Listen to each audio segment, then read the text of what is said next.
everyone. I hope you're having a nice day. I'm here to do a deep dive on our Secretary of Defense, Pete Hegseth. He's been in this role since 2025.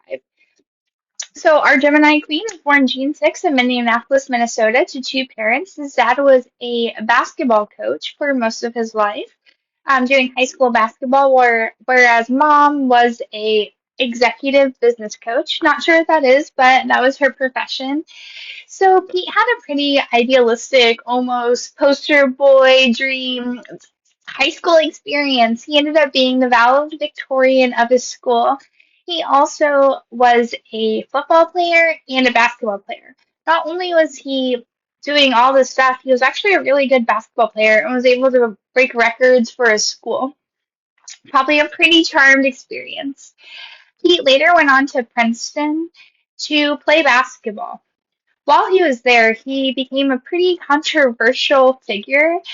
He was involved in a conservative newspaper that targeted a lot of controversial issues. He went after Holly Berry after she won an award. Went after the New York Times after they started publishing on gay marriage announcements. He equated that to zoophobia, incest, and pedophilia. So he has pretty strong words against gay marriage. Anybody who doesn't believe in him. Most of the time he was in Princeton, it seems like he was met with a lot of backlash for his actions. The main newspaper wrote several articles dispelling what Pete was selling and trying to spew. He's always seems like he feels really comfortable in these fringe roles, saying things that are really shocking to get shock and view. Since he's left his alma mater, the Daily Princeton newspaper has actually accused him of plagiarizing a majority of his senior thesis statement. After that, he went back to Harvard and he eventually got a 4-year degree at Harvard Kentucky School. To do something performative, he decided to send his degree back, allegedly. That's what Pete claims. Of course, he still has all those degrees and things like that. I just always think it's funny when like politicians or anybody is really anti-education when history shows us they've actually been educated in these Ivy League schools and they've had access to all kinds of like privileges and other people don't have. I went to look and see like, hey, do Pete's kids go to Ivy League? But he has two kids and they're just children, so they're not in school yet. So a big goal I have for this channel is just to really highlight and point out that as Americans, we're much more diverse than just two parties. We can't just agree on one or two things and be in two boxes, right? That's really reducing and counterproductive. Like, I'm personally really passionate about mental health, or somebody might be really passionate about vaccines or like automotive things or foreign affairs, right? So Pete is pretty passionate about military, and I don't know much about that, but obviously it deserves a place in America and a place to be heard just as much as my point of views do. So I'm going to try my best to explain his military career, even though it is not like something I'm particularly well versed in. I don't really know. I'm just going to touch on basic things I saw. He served 11 months as a guard in Guantanamo Bay. Of course, Guantanamo Bay has some pretty infamous news coverage and things about. He did some pretty heroic things in Iraq. Apparently, there was a grenade that went off, or it was detonated, but didn't go off. So that had to have been a very scary situation. He also volunteered to teach in Afghanistan. Once, until 2021, it seems like he was really active in the military. He served as in like the National Guard, but in 2021 he was removed. I think he gracefully got to retire, but he was barred from service because he has a tattoo on his bicep that has been known to be a white supremacist nationalist tattoo. And, of course, the Secretary of Defense or like anybody didn't feel comfortable having him around Biden when he's, with an extremist group on his arm. So a little bit about Pete's personal background. He married his high school sweetheart. However, the couple separated because he had a total of 5 affairs that he admitted to. One of the affairs went on to be his new wife after he split from his high school sweetheart.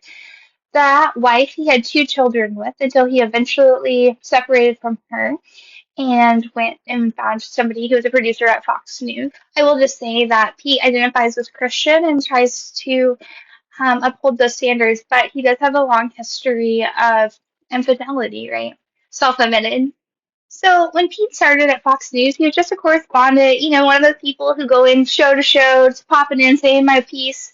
But then all of a sudden, people started noticing they were seeing a lot of Pete. Like, who is this guy? Why is he all up, like, all over the news? Why is he getting so much screen time, right? A lot of people, it was ruffling a lot of, like, news reporters and people like that the wrong way. And it started to be alleged that he was sleeping his way to the top. As in, he was sleeping with a producer of Fox News. They denied the accusations, however, both parties eventually got married, and the woman is now Pete's wife. During his time at Fox News, Pete was involved in several lawsuits and lost Fox News several thousands of dollars. One of the biggest scandals that he engaged in was in the morning he was at a Flag Day event. For some reason, this man chose to pick up an axe and just military drummer and hit a military drummer.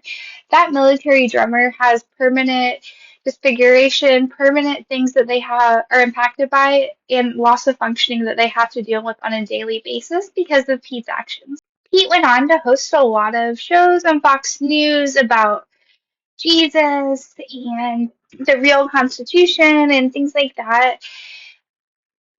Programming I would not watch, but he continued to do that until he became nominated for Secretary of Defense in 2024. So once Pete became a nominee in November of 2024, it was met with a lot of controversy.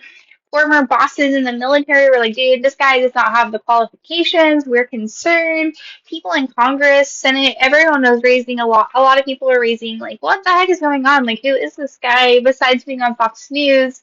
What has he done, right? Then a whole slew of sexual allegations came out, and a lot of substance abuse, particularly alcohol abuse accusations, came Pete's way. Several former people he worked with, his sister-in-law, um, countless people wrote about his alleged relationship with alcohol. There's even reports that people on Fox News were concerned about the amount of alcohol Pete was consuming and how it was disrupting his functioning. He has denied ever having an alcohol issue, and he did vow that if he received the nomination, he would not consume alcohol. He ended up being confirmed on a tie vote. It was 50-50, completely split. We had some Republicans cross the aisle because they were so concerned about Pete's experience, I suppose. And JD Vance ended up being the tiebreaker. So he was elected 51-50, with JD Vance confirming his nomination. He took office January of 2025, and it's not been met with a lot of controversy and a lot of things coming up. The most infamous one has to be the TextGate one.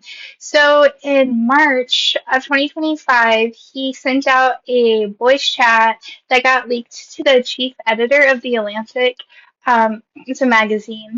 And in the voice chat, they were detailing war messages and that they were planning to attack Yemen. They talked about the dates, the times, missiles, things like that. People who were in the group were also like JD Vance, people who are top figures. So, let me know in the comments below. Have you ever revealed work secrets on a private text message or had anything like get revealed like that? If you were displaying company secrets or letting company information go, how would your company or employer handle it?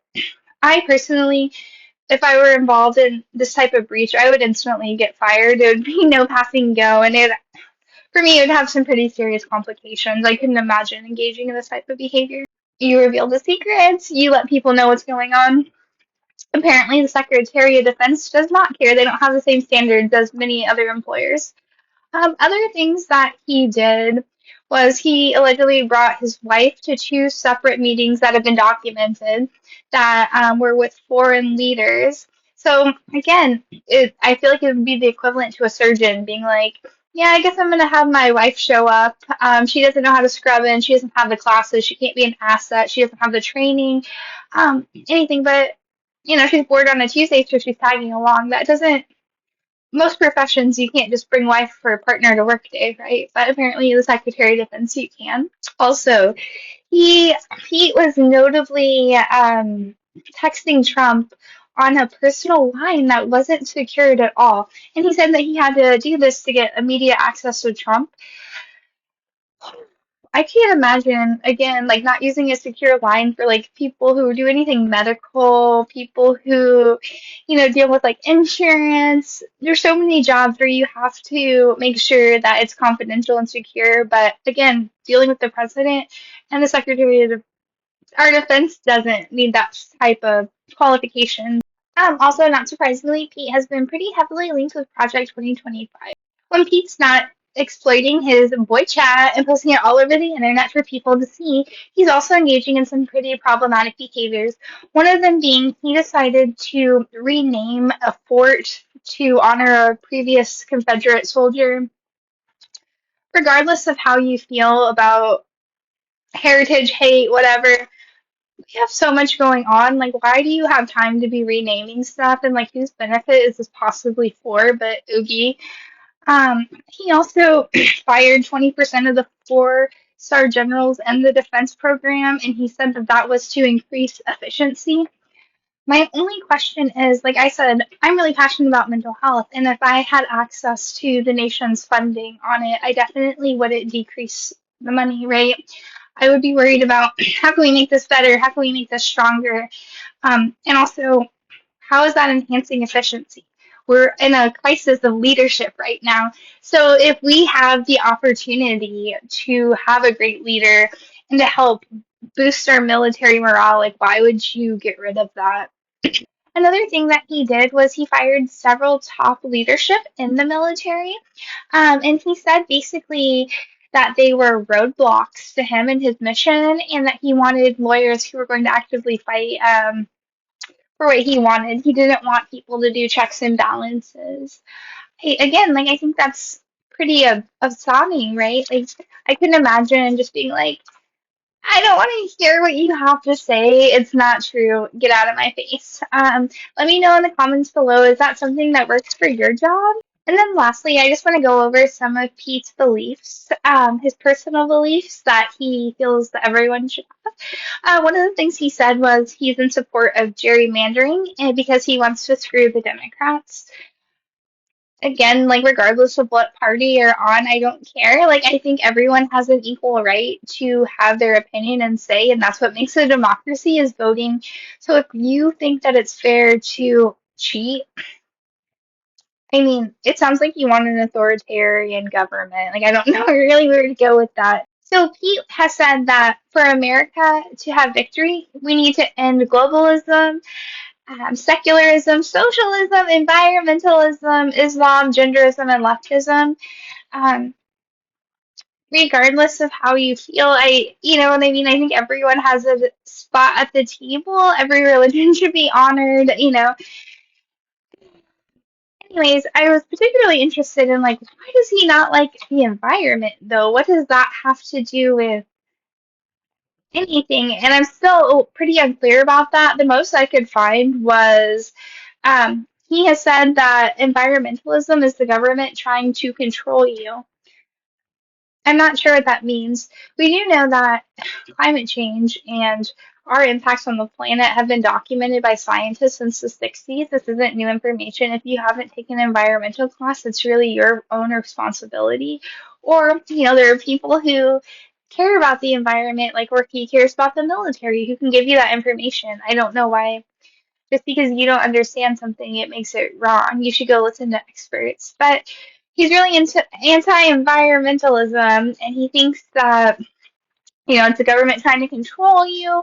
He also eliminated all of the climate planning from the Secretary of Defense, which, again, like regardless of what party you rely on, we all know that summers are hot, hot, pot, depending if you're in Texas, they're on their own grid. If they lose power, a lot of people could die. So I really would encourage the Department of Defense to be on the defensive against these like climate disasters, right? In conclusion, this is what we know about Pete. His own mother had said that he's abusive towards women. He has countless sexual accusations. It seems like he's a drunk texter. Like who's ever CC'd government war plans to people who weren't even involved, let alone texting, right? That's so unprofessional in most professions. He has been very clear about his thoughts that he is in support of white nationalism. He's got the tattoo on his bicep. You know what I mean? He doesn't make his thoughts or anything secretive. He thinks that white people are the superior race. He thinks that Christians are the superior religion. He doesn't like secularism. He doesn't like environmentalism, which I can't even begin to understand the logic. I literally can't go down that rabbit hole. I don't get it. Um, but we also know that he doesn't live by his words. He was a philanderer. He broke up his marriage by having a minimum of 5 affairs that he admitted to. He is on his third marriage. We also know that his boss has said discrediting things from him. People who have known him say that he has a terrible reputation, not somebody they would trust. I found it hard to find somebody who had good things to say about Pete. He is um, he's a troll, right? Like ever since he was even in college, he trolled people. He was on the counter forefront trying to get reactions, be provocative, be hurtful, say hateful things just for shock value. And now we have this man being our Secretary of Defense. Not only is he probably drunk. He also is going to let everyone know what we do beforehand. So let me know in the comments, do you feel that this is safe? Do you feel more safe having Pete as the Secretary of Defense? Do you think that Pete is qualified? And lastly, how many things did I list would have got you fired from your job? Like, if you threw an axe at somebody, throwing up drunk, a lot of the things. Let me know. Or is your employer more like boys will be boys? We just do what we want. So have a great day. Oh, and lastly, I just wanted to say, some of this can be pretty depressing and defeating, but you have a voice. You can run for office. Somebody like you could definitely do it. If Pete's qualified, you're more than qualified, right? We know so many politicians who have run unopposed. So get out there, make your voice heard. And if you agree with this, like America should just be white nationalists, Christians, um, then I guess you're on the right track and keep it up. And if you don't agree with this, please use your voice and like make America represent what you want it to be. Have a beautiful day. Bye.